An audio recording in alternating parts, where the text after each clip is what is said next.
यहाँ पे बहुत शानदार सेशन चला है अभी तक।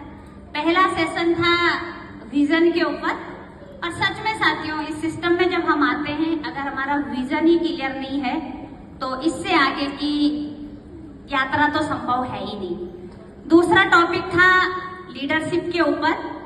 अगर हमें इस सिस्टम में बहुत अच्छा काम करना है, आगे बढ़ना है, पैसे चाहिए, मान सम्मान चाहिए, सिक्योरिटी चाहिए, तो हमें अपने अंदर लीडरशिप क्वालिटी डेवलप करनी बहुत जरूरी होती है। और तीसरा जो सबसे अच्छा टॉपिक मुझे लगता है एडिफिकेशन।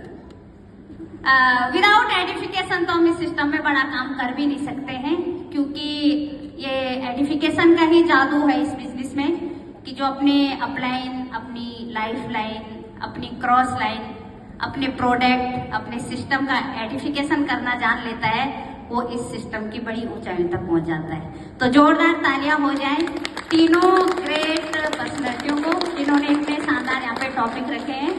मेरे पास तो अब कुछ है ही नहीं, क्योंकि कहते हैं ना जब गुरु ने बोल दिया तो कुछ समझ में ही नहीं आता है कि अब क्या बोलूं।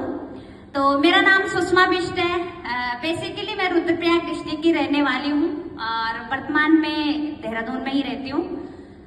सीखा है मैंने इस बिजनेस को 2020 से अपने ग्रेट अपलाइनों के सानिध्य में, और मैं इस मंच से आज भी प्रणाम करती हूँ हर बार अपनी माँ को जिन्होंने मुझे ये खूबसूरत सा सिस्टम दिया है और दुनिया का वो बेहतर सिस्टम दिया है जहाँ से जीना सीखा है। और नेक्स्ट बहुत बहुत ऋणी रहूंगी, आभार व्यक्त करती हूँ आदरणीय आशीष वशिष्ठ भैया जी का, जिनकी उंगली पकड़ के, जिनके सानिध्य में मैं आज यहाँ तक पहुंची हूँ, जिन्होंने ये अभी एडिफिकेशन के बारे में यहाँ पे बताया है। आदरणीय आशीष वशिष्ठ भैया को जोरदार ताली हो जाए।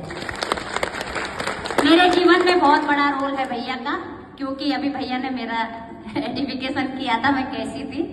और बहुत मुश्किल होता है एक टेढ़ी लाइफ लाइन को सीधा करना, और भैया ने बहुत मेहनत की है मेरे ऊपर। तो मैं परमात्मा से यही चाहती हूँ कि मेरे अंदर भी वो सद्बुद्धि आए और मैं भी वैसी अपलाइन बनूं।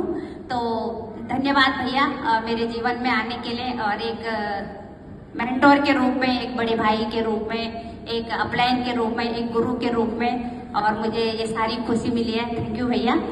और मेरा जो टॉपिक है यहाँ पे, अभी आज तो टॉपिक के बारे में ही बात होगी, तो वुमेन एम्पावरमेंट के बारे में है, महिला सशक्तिकरण। बता सकते हैं आप लोग कि महिला सशक्तिकरण क्या होता है? कोई भी? हमने बहुत बार सुना है ना, महिला सशक्तिकरण, महिला सशक्तिकरण। क्या होता है महिला सशक्तिकरण? अपने पास तो महिलाओं की संख्या ज्यादा है।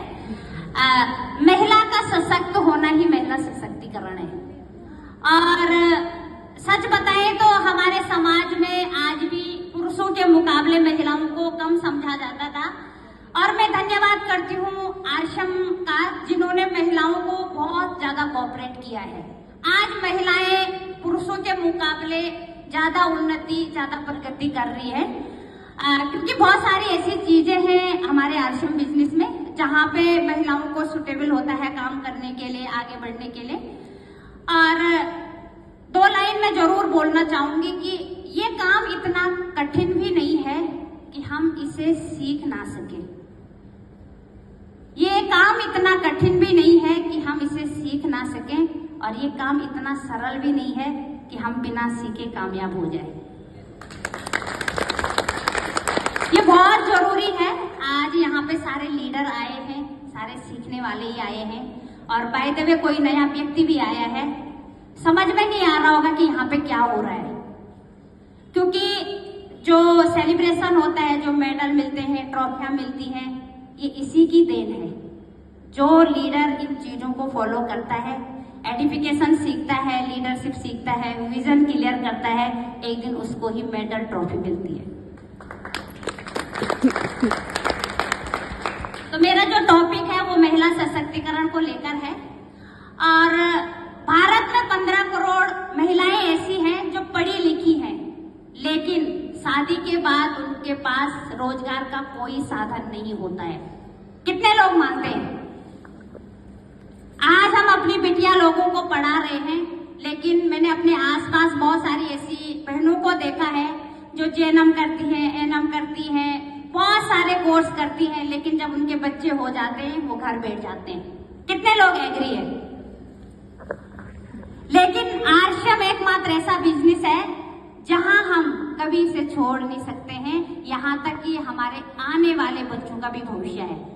कैसे आश्रम